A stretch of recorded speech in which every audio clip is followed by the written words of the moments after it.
వైకుంఠ ఏకాదశి సందర్భంగా వైష్ణవ ఆలయాలు భక్తులతో కిక్కిరిసిపోతున్నాయి. తెల్లవారుజామున 3:30 గంటల నుంచి ఆలయాలకు భక్తులు పోటెత్తారు. స్వామివారిని ఉత్తర ద్వారం గుండా దర్శించుకునేందుకు భక్తులు భారీగా ఆలయాలకు తరలివచ్చారు. తిరుమల, ద్వారకా తిరుమల, అన్నవరం, యాదాద్రి ఆలయాలు భక్తులతో కిక్కిరిసిపోయాయి. విజయవాడ లబ్బిపేటలోని వెంకటేశ్వర స్వామివారి ఆలయంలో భక్తుల రద్దీ, ప్రత్యేక పూజలకు సంబంధించి మరింత సమాచారం మా ప్రతినిధి కాంతి అందిస్తారు లైవ్ లో. కాంతి, చెప్పండి, భక్తుల సందడి ఏ విధంగా ఉంది వైష్ణవ ఆలయాల్లో?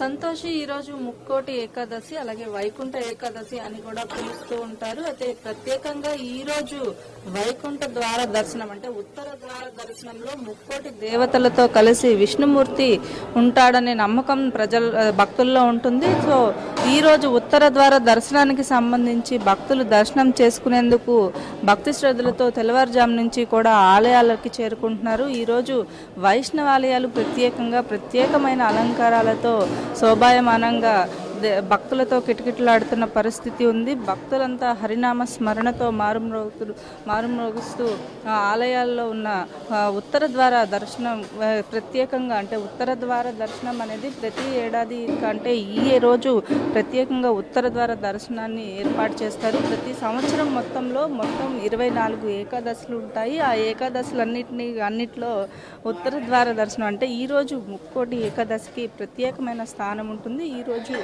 దేవతలందరూ ఈ ముక్కోటి ఏకాదశికి సంబంధించి ముక్కోటి దేవతలు ఈ ఉత్తర ద్వార దర్శనం గుండా స్వామివారిని దర్శించుకోవడానికి వస్తూ ఉంటారని, కాబట్టి ఈ ఉత్తర ద్వార దర్శనం ద్వారా భక్తులు దర్శనం చేసుకునేందుకు వస్తూ ఉంటారు. అలాగే వచ్చిన భక్తులు అంటే ప్రత్యేకంగా ఈరోజు ఉదయం నుంచి ఉపవాసం ఉండడమే కాకుండా సాయంత్రం రాత్రికి జాగరణ కూడా చేస్తూ ఉంటారు. సో భక్తులకి సంబంధించి ఇక్కడ లబ్బిపేట వెంకటేశ్వర స్వామి ఆలయంలో ప్రత్యేకమైన ఏర్పాట్లను కూడా చేశారు. అయితే లబ్బిపేట వెంకటేశ్వర స్వామి ఆలయంలో ఎలాంటి ఏర్పాట్లు చేశారు అనేది మనతో మాట్లాడడానికి ఆలయ నిర్వాహకులు ఉన్నారు. వాళ్ళని అడిగి మరిన్ని వివరాలు తెలుసుకుందాం. సార్, చెప్పండి, ఇక్కడ అంటే ప్రత్యేకంగా వెంకటేశ్వర స్వామి ఆలయంలో ఈరోజు ఎక్కువ భక్తులు వస్తుంటారు, ఎలాంటి ఏర్పాట్లు చేశారు?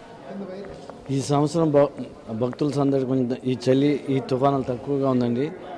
సంవత్సరానికి ఏర్పాట్లో ఏ లోపం జరగకుండా పెద్దవారికి భక్తులకి వచ్చిన వాళ్ళకి వచ్చినట్టుగా తీర్థప్రసాదాలు ఇచ్చి చేయటం జరుగుతుంది. ఉదయం 4 గంటల నుంచే భక్త సందోహం పెరిగింది. దానికి తగ్గట్టుగా చైర్మన్ గారు సుబ్రహ్మణ్యం గారు వచ్చిన వాళ్ళని వచ్చినట్టుగా తీర్థప్రసాదాలతో చక్కటి దర్శనం చేయించి వాళ్ళు పంపించడం జరుగుతుంది. భక్తులకి సంబంధించి ప్రతి ఏడాది ఎక్కువగా అధిక సంఖ్యలో వస్తూ ఉంటారు. అందులోనూ ఈరోజు ప్రత్యేకంగా ఉపవాసం ఉన్న భక్తులు ఎక్కువగా వస్తుంటారు. సో వాళ్ళకి ఎట్లాంటి ఏర్పాట్లు?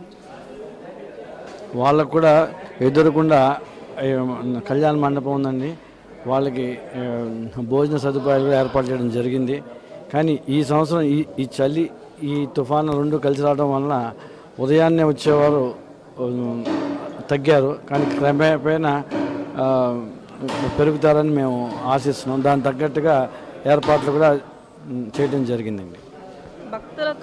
భక్తులు ప్రతి సంవత్సరంతో పోల్చుకుంటే ఈసారి భక్తుల సంఖ్య తక్కువగా ఉంది. ఈ పాటికి ప్రత్యేకంగా గుడిలో ఏర్పాటు చేసిన క్యూ లైన్లన్నీ కూడా భక్తులతో కిక్కిరిసిపోయాయి.